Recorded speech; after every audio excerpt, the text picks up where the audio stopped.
Hi friends, welcome back to my channel. ఈరోజు topic వచ్చేసి March 2 current affairs video. So ఎవరైనా మన ఛానల్ని కొత్తగా చూస్తున్నట్లయితే ప్లీజ్ సబ్స్క్రైబ్ చేయండి, లైక్ చేయడం మాత్రం అస్సలు మర్చిపోవద్దు. ఈరోజు ఫస్ట్ కరెంట్ అఫైర్ చూస్తే కనుక world civil defence day. World civil defence డేని మనం ఏ రోజున జరుపుకుంటామంటే మార్చ్ 1 జరుపుకుంటాము ఎవ్రీ ఇయర్. వరల్డ్కి సంబంధించింది సివిల్ డిఫెన్స్ డే.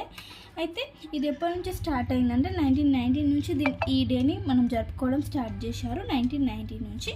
సో దీనికి సంబంధించిన సంస్థ ఏదంటే అంతర్జాతీయ పౌరరక్షణ సంస్థ ఈ దినోత్సవాన్ని జరుపుతుందన్నమాట. సో దీని యొక్క హెడ్ క్వార్టర్ ఎక్కడ ఉందంటే జెనీవాలో దీని యొక్క హెడ్ క్వార్టర్ అనేది ఉంది. అంతర్జాతీయ పౌరరక్షణ సంస్థ హెడ్ క్వార్టర్ జెనీవాలో ఉంది. సో ఈ ఇయర్కి థీమ్ వచ్చేసి 2025కి థీమ్ వచ్చేసి civil defence guarantee of security for the population. Civil defence guarantee of security for the population వచ్చేసి ఈ ఇయర్కి థీమ్ అన్నమాట. So March 1 world civil defence డేని మనం జరుపుకుంటాం. నెక్స్ట్ కరెంట్ అఫైర్ చూస్తే కనుక Hindi @UN project. Hindi @UN project. ఈ ప్రాజెక్ట్ వచ్చేసి భారత్కి అండ్ ఐక్యరాజ్యసమితికి సంబంధించిన ప్రాజెక్ట్. సో దీనికి సంబంధించి ఒక ఒప్పందం అనేది కుదిరిందనమాట. అదేంటంటే ఈ ప్రాజెక్ట్ వచ్చేసి 2018లోనే స్టార్ట్ అయింది, ప్రారంభమైంది. భారత్ అండ్ UN రెండు మధ్య, ఐక్యరాజ్యసమితి మరియు భారత్కి మధ్య. ఇది 2018లో స్టార్ట్ అవ్వడం జరిగింది. అయితే దీన్ని పునరుద్ధరించారన్నమాట. అంటే పునరుద్ధరించి 2025 నుండి 2030 వరకు దీన్ని పొడిగించడం జరిగింది. హిందీ @UN ప్రాజెక్ట్ అన్నమాట. సో పునరుద్ధరిస్తూ భారత్కి మరియు యుఎన్కి మధ్య ఒక అవగాహన ఒప్పందం అనేది కుదిరింది. ఇదేంటంటే హిందీని ఐక్యరాజ్య సమితి ఉంది కదా, దానిలో ఒక అధికారిక భాషగా గుర్తించడానికి సంబంధించిన ప్రాజెక్ట్ అన్నమాట. అంటే ఇప్పుడు ఐక్యరాజ్య సమితిలో ఏవైతే ఉంటాయో వాటిని లాంగ్వేజెస్లలో ఈ హిందీని కూడా యూజ్ చేయాలి. అంటే కార్యక్రమాలు ఇట్లా ఏమైనా ప్రొసీజర్స్ ఉంటాయి కదా, వాటిని కూడా హిందీలో ట్రాన్స్లేట్ చేయాలి, వివిధ భాషల్లోకి ట్రాన్స్లేట్ చేయాలి, హిందీని కూడా ఒక అధికారిక భాషగా గుర్తించాలనేది ఈ ప్రాజెక్ట్ యొక్క ముఖ్య ఉద్దేశం. Hindi @UN project.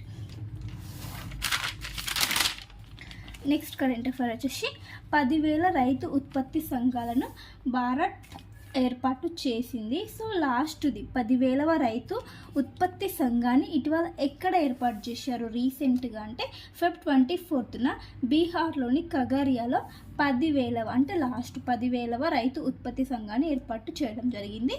సో ఇది ఎప్పుడు స్టార్ట్ అయిందంటే ఈ స్కీమ్ వచ్చేసి 2020 Feb 29న ఇది స్టార్ట్ అవ్వడం జరిగింది.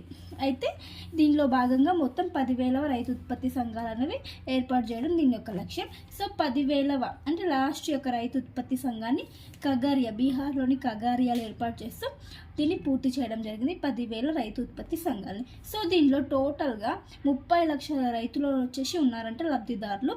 అందులో 40% ఉమెన్స్ ఉన్నారంట. ఈ 30 లక్షల రైతుల్లో 40% మహిళలే ఉన్నారంట. సో దీనికి ఒక స్కీమ్కి భాగంగా 2027-28 సంవత్సరం వరకు 6,865 కోట్లు ఈ స్కీమ్కి ఇవ్వడం జరిగింది కేంద్రం. సో గుర్తుంచుకోండి, 10,000వ రైతు ఉత్పత్తి సంఘాన్ని ఎక్కడ ఏర్పాటు చేశారు? బీహార్లోని కగారియాలో. నెక్స్ట్ కరెంట్ అఫైర్ చూస్తే తెలంగాణకు సంబంధించింది. సింగరేణి భూగర్భ రక్షణ బృందంలో ఒక మహిళ అనేది చేరిందంట. సింగరేణి భూగర్భ రక్షణ మైనింగ్కి సంబంధించి గనుల భాగంకి సంబంధించి మహిళ అనేది చేరడం జరిగింది. 132 సంవత్సరాల తర్వాత ఒక మహిళ అనేది ఫస్ట్ టైం అంట. 132 సంవత్సరాల తర్వాత మహిళ ఈ బాధ్యత చేపట్టడం ఫస్ట్ టైం అంట. సో ఆమె నేమ్ వచ్చేసి మౌనిక ఫ్రమ్ ఖమ్మం డిస్టిక్ అనమాట. PVK 5 గనిలో ఈమె బాధ్యతలన్నీ నిర్వహిస్తుంది అనమాట భూగర్భ రక్షణ బృందంలో. సో గనులలో ఈమె ఒక భాగంగా ఉంది. సో ఈ బాధ్యత చేపట్టిన మహిళ అంటే 132 ఇయర్స్ తర్వాత తొలి మహిళ అంట, గుర్తుంచుకోండి. నెక్స్ట్ వచ్చేసి ఏటికొప్పాక లక్కబొమ్మల స్టాల్ వచ్చేసి రాష్ట్రపతి భవన్లో ఏర్పాటు చేయడం కొరకు ఆహ్వానం ఇవ్వడం జరిగింది. తొలిసారి రాష్ట్రపతి భవన్లో ఈ స్టాల్ అనేది ఏర్పాటు చేయబోతున్నారు తొలిసారి అనమాట. సో ఈ కొప్పాక లక్క బొమ్మలు, కొప్పాక అంటే ఈ బొమ్మలు అన్నమాట, లక్క బొమ్మలు అనమాట. సో వాటిని ఏ రాష్ట్రానికి సంబంధించినవి అంటే ఆంధ్రప్రదేశ్కి సంబంధించిన అనకాపల్లి. సో తొలిసారికి స్టాల్ అనేది రాష్ట్రపతి భవన్లో ఏర్పాటు చేయబోతున్నాం. మరి ఏంటి అకేషన్ ఏంటంటే ఇప్పుడు మార్చి 6 నుంచి 9 లోపు మధ్యలో అమృత్ మహోత్సవ్ అని ఒక కార్యక్రమం జరగబోతుందంట. ఆ కార్యక్రమంలో భాగంగా ఈ స్టాల్ అనేది ఏర్పాటు చేయబోతున్నారు. సో దీనికోసం కళాకారుడైనటువంటి పెద్దపాటి సత్యనారాయణకు ఆహ్వానం పలకడం జరిగిందనమాట. సో ఈ స్టాల్ని ఏర్పాటు చేయబోతున్నారు రాష్ట్రపతి భవన్లో. సో గుర్తుంచుకోండి. నెక్స్ట్ వచ్చేసి ఇండియాస్ ఫస్ట్ రోడ్ ట్రైన్. అంటే ట్రైన్, రోడ్డు పైన ట్రైన్ అంటే కనెక్టివిటీ ఉంటుందన్నమాట. ఒకదాని తర్వాత ఒకటి ట్రైన్ ఎలాగైతే కనెక్టివిటీ ఉంటుందో అట్లా ఒక 3-4 అట్లాంటివి కనెక్టివ్ ఉంటుంది. So India's first road train అనేది వాల్వో ట్రక్స్. సో ఎందుకు అంటే లాజిస్టిక్స్ ఉంటాయి కదా, వాటికి ఫర్ ఎఫిషియెంట్ లాజిస్టిక్స్ అంటే ఎక్కువ సరుకుని రవాణా చేయడానికి యూజ్ అవుతుందన్నమాట. సో దీని యొక్క లెంత్ ఎంతవరకు ఉండొచ్చు అంటే up to 25.25 meters length up to ఉండవచ్చు అంట. ఇంత లెంత్ వరకు మనం ఏర్పాటు చేసుకోవచ్చు అంట. సో ఈ ఫస్ట్ రోడ్ ట్రైన్ని నితిన్ గడ్కరీ గారు, కేంద్ర రవాణా శాఖ మంత్రి ఉన్నారు కదా, నితిన్ గడ్కరీ గారు ప్రారంభించడం జరిగిందనమాట. So Volvo trucks, India's first road train by Volvo trucks. Next current affair వచ్చేసి ఇథియోపియాలో ఒక వాల్కనో అనేది ఎమిట్ అవ్వడం జరిగింది. సో దాని నేమ్ ఏంటంటే మౌంట్ ఫెంటాలే వాల్కనో ఎమిట్ అవ్వడం జరిగింది. సో ఒక పర్వతం అన్నమాట. సో అది ఏమి ఎమిట్ చేసిందంటే మిథేన్ గ్యాస్ని ఎమిట్ చేయడం జరిగిందనమాట. గ్రీన్ హౌస్ గ్యాస్ని ఈ volcano mount Fentale volcano methane గ్యాస్ని ఎమిట్ చేయడం జరుగుతుంది. సో ఇక్కడ ఏంటంటే గ్రీన్ హౌస్ గ్యాస్ విడుదల అవుతుంది. సో ఎప్పటి నుంచి అంటే సిన్స్ జనవరి 31 నుంచి 58 మెట్రిక్ టన్స్ ఆఫ్ మీథేన్ని విడుదల చేసిందంట ఈ వాల్కనో. సో ఇది చాలా డేంజర్ అనమాట. గ్రీన్ హౌస్ గ్యాస్ని విడుదల చేయడం జరుగుతుంది ఈ వాల్కనో. సో వాల్కనో నేమ్ వచ్చేసి మౌంట్ ఫెంటాలే. ఎక్కడ ఉంది ఇది? నార్థన్ ఇథియోపియాలో ఈ మౌంట్ ఫెంటాలే అనేవి అగ్నిపర్వతం ఉంది. సో ఇది ఈ వాల్కనో వచ్చేసి మీథేన్ గ్యాస్ని రిలీజ్ చేస్తుంది అన్నమాట, విడుదల చేస్తుంది. నెక్స్ట్ వచ్చేసి ఒక డిసీజ్, క్రయింగ్ డిసీజ్. ఇటీవల రీసెంట్గా ఈ డిసీజ్తో 60 మంది ప్రజలు మరణించడం జరిగిందంట. క్రయింగ్ డిసీజ్ ఇది ఎక్కడ రావడం జరిగిందంటే ఆఫ్రికా దేశంలో ఉన్నటువంటి కాంగో అనే ప్లేస్లో ఈ క్రయింగ్ డిసీజ్ రావడం జరిగిందన్నమాట. సో దేని ద్వారా ఈ వ్యాధి అనేది సోకిందంటే చనిపోయిన గబ్బిలం తినడం ద్వారా ఈ వ్యాధి అనేది సోకడం జరిగిందంట. సో నేమ్ గుర్తుంచుకోండి, క్రయింగ్ డిసీజ్. ఎక్కడ అంటే కాంగో, ఆఫ్రికన్ దేశమైనటువంటి కాంగోలో ఈ డిసీజ్ అనేది సోకి 60 మంది ప్రజలు మరణించడం జరిగిందంట. సో డిసీజ్ నేమ్ అండ్ అది ఏ కంట్రీకి చెందినది కూడా చాలా ఇంపార్టెంట్. సో గుర్తుంచుకోండి. నెక్స్ట్ కరెంట్ అఫైర్ చూస్తే కనుక ఉడాన్ యాత్రిక్ కేఫ్ అనేది ప్రారంభించారు చెన్నై విమానాశ్రయంలో. ఈ ఉడాన్ యాత్రిక్ కేఫ్ని ప్రారంభించడం జరిగింది. ఎవరు? కేంద్ర పౌర విమానయాన శాఖ మంత్రి అయినటువంటి రామ్మోహన్ నాయుడు గారు ప్రారంభించడం జరిగిందనమాట.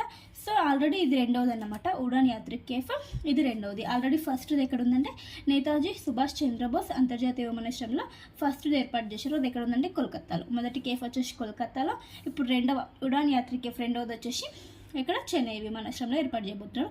సో సరసమైన ధరలకు ఇది ప్రయాణికులకు సేవలు అందించడం జరుగుతుంది ఈ యాత్రిక్ కేఫ్ అన్నమాట. నెక్స్ట్ వచ్చేసి ఆధార్ గుడ్ గవర్నెన్స్ పోర్టల్ ప్రారంభం. ఒక పోర్టల్ని ప్రారంభించడం జరిగింది, ఆధార్ గుడ్ గవర్నెన్స్ పోర్టల్. అయితే ఇది ప్రజలకు మరింత సౌలభ్యంగా సేవలు అనేది అందించడం జరుగుతుంది ఈ పోర్టల్ ద్వారా. సో డిజిటల్ పాలన వచ్చేసి ప్రభుత్వానికి సంబంధించి మరియు ప్రైవేట్కి సంబంధించిన సేవలు ఏవైతే ఉంటాయో ప్రజలకు మరింత ఈజీగా చేరువవుతాయి అన్నమాట ఈ డిజిటల్ పాలన ద్వారా. సో దీన్ని ఎవరు ప్రారంభించారంటే ministry of electronics and information technology ఈ సంస్థ వచ్చేసి ఈ ఆధార్ గుడ్ గవర్నెన్స్ పోర్టల్ని ప్రారంభించడం జరిగింది. నెక్స్ట్ కరెంట్ అఫైర్ చూస్తే శక్తి భారత్. నెక్స్ట్ వచ్చేసి శక్తి భారత్.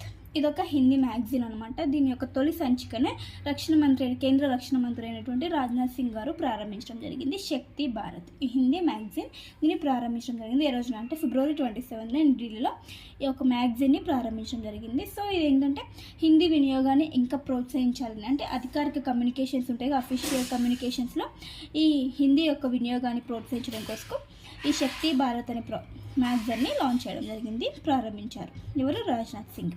నెక్స్ట్ వచ్చేసి SBI లైఫ్ యొక్క డిప్యూటీ సీఈఓగా ఎవరిని నియమించారంటే డోరాబాబు దప్పర్తిని నియమించడం జరిగింది. SBI లైఫ్ డిప్యూటీ సీఈఓ అన్నమాట. డిప్యూటీ సీఈఓగా ఎవరిని నియమించడం జరిగింది? డోరాబాబు దప్పర్తి నియామకం. సో ఇవండి ఫ్రెండ్స్ ఈరోజు ఇంపార్టెంట్ కరెంట్ అఫైర్స్. వీడియో నచ్చితే ప్లీజ్ లైక్ చేయండి, షేర్ చేయండి, అలాగే సబ్స్క్రైబ్ చేసుకోండి. Thank you for watching. Bye bye.